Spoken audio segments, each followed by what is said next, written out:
Bem-vindo mais a um VCast.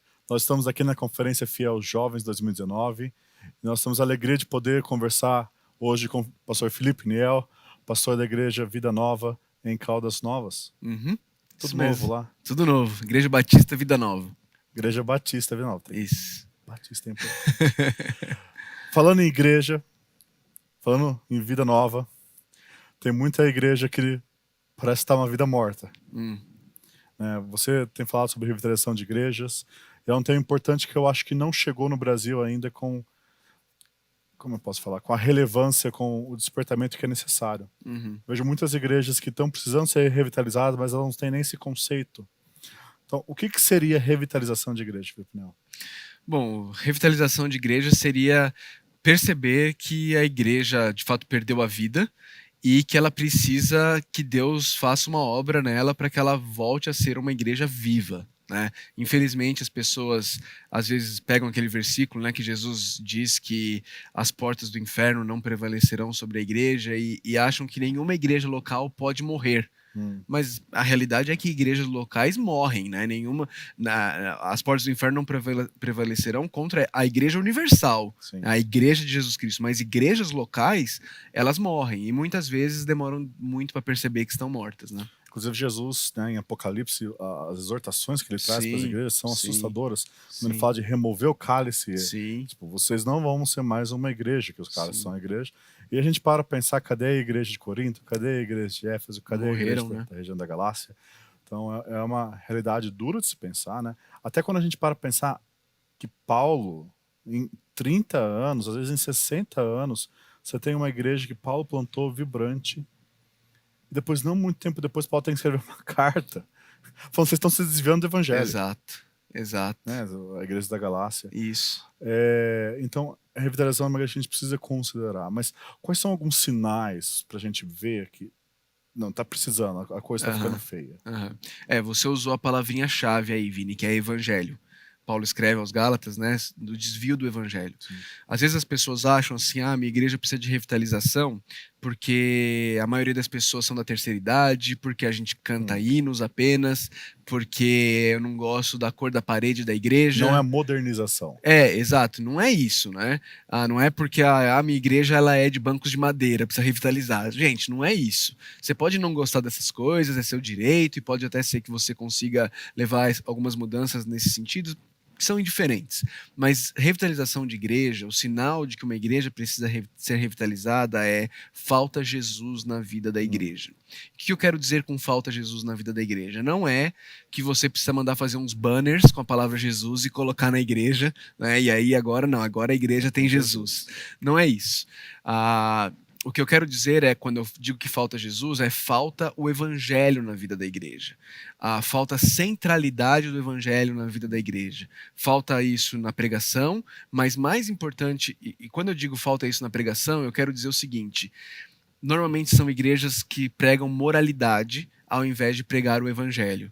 Prega, olha, seja como Davi, seja como Abraão, mas não tem evangelho, apenas tem um despertamento para uma vida moral ou às vezes uma pregação de autoestima, de autoajuda. Mas a pessoa fala, eu estou pregando a palavra de Deus. Isso, mas não está pregando o evangelho, você está pregando a partir de um texto da palavra de Deus, mas você está pregando um texto isolado da história da redenção como um todo. E aquele texto não pode ser pregado isolado da história da redenção. Ele é parte da história da redenção e o pregador precisa mostrar como isso acontece. Né? Então, falta centralidade do evangelho na pregação e falta centralidade do evangelho na vida da igreja. O que eu quero dizer com isso? Uma igreja onde não existe arrependimento, uma igreja onde não existe pedido de perdão, onde não existe perdão uns aos outros. Essa é uma igreja que precisa ser revitalizada. Eu me lembro quando eu cheguei lá a igreja se chamava Segunda Igreja Batista, hoje é a Igreja Batista Vida Nova. Era uma igreja onde o evangelho estava ausente da vida dos irmãos, né? Eu me lembro com tristeza o dia em que uma irmã sentou no gabinete e falou para mim que ela odiava 2 outras irmãs da igreja. E o motivo por que ela as odiava é porque elas haviam usado a cozinha sem pedir para ela. Né? Então, assim, a gente fica chocado com isso, mas não é tão incomum. Não é tão incomum assim. E isso é uma igreja onde o evangelho não é central. As pessoas não estão dando a cambalhota do que significa crer no evangelho do Senhor Jesus Cristo. E é uma igreja evangélica. Igreja evangélica. Que se você perguntar se tem o evangelho, nunca vai falar que não. Exato. Eu me lembro quando, no meu último ano de seminário, um dos nossos professores, ele falou uma coisa para nossa turma que me marcou e na época eu não entendi plenamente. Hoje, depois de 11 anos no ministério, eu entendo bem claramente. Ele disse o seguinte: vocês estão sendo enviados para o maior campo missionário do Brasil, a Igreja Evangélica Brasileira. Vão e preguem o evangelho. Né? E é uma realidade. Infelizmente, a gente tem um monte de gente dentro das igrejas que não entendeu plenamente o evangelho. Acho que é simplesmente uma passagem, um carimbo no passaporte para o céu. Eu quero fugir do inferno, quero ir para o céu, então eu quero o evangelho. Mas não entende que o evangelho ele tem implicações de transformação na vida da pessoa, de amar como Deus me amou, de perdoar como Deus me perdoou. Então, onde falta isso, é uma igreja que precisa ser revitalizada, onde o púlpito não tem a centralidade do evangelho e onde a vida da igreja não tem essa centralidade do evangelho. Agora imagina o seguinte cenário, você tem um pastor, ele entende que ele é fiel na pregação da palavra, mas a igreja parece estar fraca, está diminuindo, tem gente deixando. Aos olhos humanos, eu diria que é uma igreja que precisa de revitalização, tem muito banco vazio, uma membresia maior do que o número de pessoas do culto. O que esse pastor precisa se autoanalisar? E se ele, qual que é a autoanálise que ele precisa fazer? E depois, quais seriam os passos que ele precisa tomar nessa revitalização? Eu acho que a primeira coisa que ele precisa realmente sondar é a pregação dele. Talvez um passo antes. Um passo antes é ele sondar o entendimento dele do evangelho. Ele entendeu o evangelho? Ele entendeu as implicações do evangelho, de perdão, de arrependimento, de essa vida em comunidade onde as marcas do evangelho estão presentes? Segundo, a pregação dele é uma pregação do evangelho? Ele está pregando, de novo, todo o texto bíblico dentro dessa história maior que é a história da redenção? Ou um testemunha de Jeová poderia sentar numa pregação que ele está e dar glória a Deus, né? Glória a Jeová, né? Ou um muçulmano fazer a mesma coisa. Ele precisa entender isso. E depois ele precisa ver se ele tem, de fato, ensinado e discipulado aquela igreja no evangelho. Ou se ele se tornou, de repente, um manager, né? Um gerente, ou se ele está acomodado, simplesmente levando ali uma manutenção. Agora, Vini, não necessariamente o fato da igreja estar declinando em número de membros significa necessariamente que ela não é uma igreja saudável, né? Eu creio, de fato, que igrejas saudáveis podem passar por momentos de declínio no número de pessoas, né? É lógico que isso não vai se estender por décadas, mas eu acho que pode acontecer por um determinado momento. E nem necessariamente um crescimento significa um sinal de saúde. Não necessariamente. Ok. Agora pense num outro cenário. Você tem um membro de igreja. Ele vê que a igreja está sofrida, né? A pregação não está lá, né? Cristocêntrica. O que ele pode fazer para ajudar a sua igreja? Eu acho que ele pode começar orando pela igreja, porque só quem pode revitalizar uma igreja é o Senhor Deus, é o Espírito Santo de Deus. Então a primeira coisa que ele precisa fazer é ter um compromisso firme de orar por aquela igreja, né? De falar com quem de fato pode resolver a situação. E em fazendo isso, eu creio que ele poderia também buscar maneiras de ajudar o pastor dele a entender algumas coisas que talvez ele não entenda. Talvez ele pode conversar com outros irmãos e bancar uma ida desse pastor para uma boa conferência. Dar a esse pastor a assinatura do CFL, né, para que ele possa fazer alguns bons cursos, dar bons livros a esse pastor e a liderança como um todo, tentar conversar com o pastor e mostrar algumas coisas. Infelizmente, muitas igrejas não percebem que estão precisando ser revitalizadas, chegam ao ponto de fato morrer e aí terem que ser replantadas, né, do zero mesmo. Então, eu incentivaria ele a orar pelo pastor, orar pela igreja e ver como ele pode investir nessa igreja e na revitalização dessa igreja. Uma das coisas que eu diria também é que, bom, é preciso entender que sem o púlpito é muito difícil fazer macro mudanças na igreja, né? Então, o púlpito vai precisar ser mudado. Mas às vezes eu acho que os membros eles não entendem o impacto de saúde que eles podem ter na igreja, principalmente em igrejas menores, se eles fielmente discipularem pessoas, amarem pessoas, evangelizarem. Eu sinto que muitas vezes, quando as pessoas estão incomodadas com a igreja, em vez de pensar em coisas que eles devem fazer, porque são ordens de Jesus, eles olham para o pastor, que dependendo da situação, às vezes é bivocacional, está cheio de pepinos familiares, no trabalho, servindo e cobram dele. Por que você não está discipulando todo mundo? Os 50 membros da igreja têm que discipular todo mundo. Por que você não está evangelizando? A igreja não está crescendo. Por que você não está aconselhando todo mundo? E eles não percebem que o chamado de Jesus é para o pastor em forma especial, mas para todos nós. Né? Paulo fala em Colossenses 3,16 para nós aconselharmos uns aos outros com toda sabedoria. Fala em Efésios também. Nós somos chamados a evangelizar, nós somos chamados a discipular nossos irmãos em Cristo.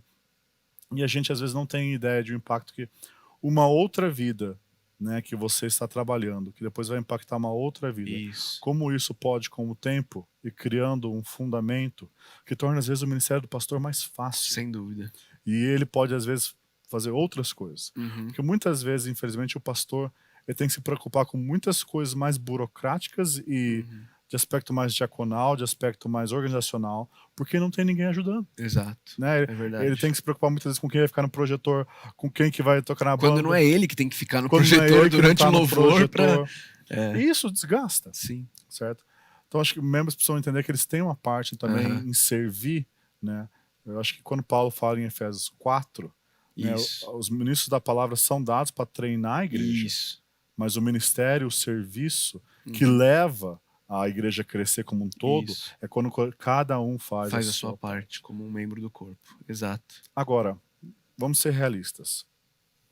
Quanto tempo demora para revitalizar uma igreja? Isso é muito relativo, né? Isso é muito relativo. Não dá para dar um tempo assim. Mas não demora 6 meses. Não demora 6 meses. Não a menos que Deus traga um avivamento. E aí entra a questão da paciência, né? O autor de Eclesiastes, ele vai falar que o fim ele é melhor do que o começo. E ele vai falar que a impaciência ela é fruto do orgulho. Então, muitas vezes, quando a gente está impaciente, não vê as coisas acontecendo e pensa em desistir, e aqui, talvez falando especificamente com pastores, né? E aí vem aquele convite, né? Tal igreja está precisando, maior, mais estruturada, um salário melhor. A gente logo fica tentado, né? Deve ser de Deus, né? E a gente fica tentado. E, na verdade, muitas vezes, isso é fruto do meu orgulho. Porque eu queria que as coisas estivessem acontecendo, muitas vezes, não porque eu quero Deus glorificado e o bem da igreja, mas porque eu quero o meu nome reconhecido e eu quero ter uma vida mais tranquila. Né? Então eu preciso entender isso e me arrepender do meu orgulho e perseverar. Eu tenho falado, Vini, basicamente, tentado usar um acróstico aí, que a revitalização de igreja ela é pop. Pop em que sentido?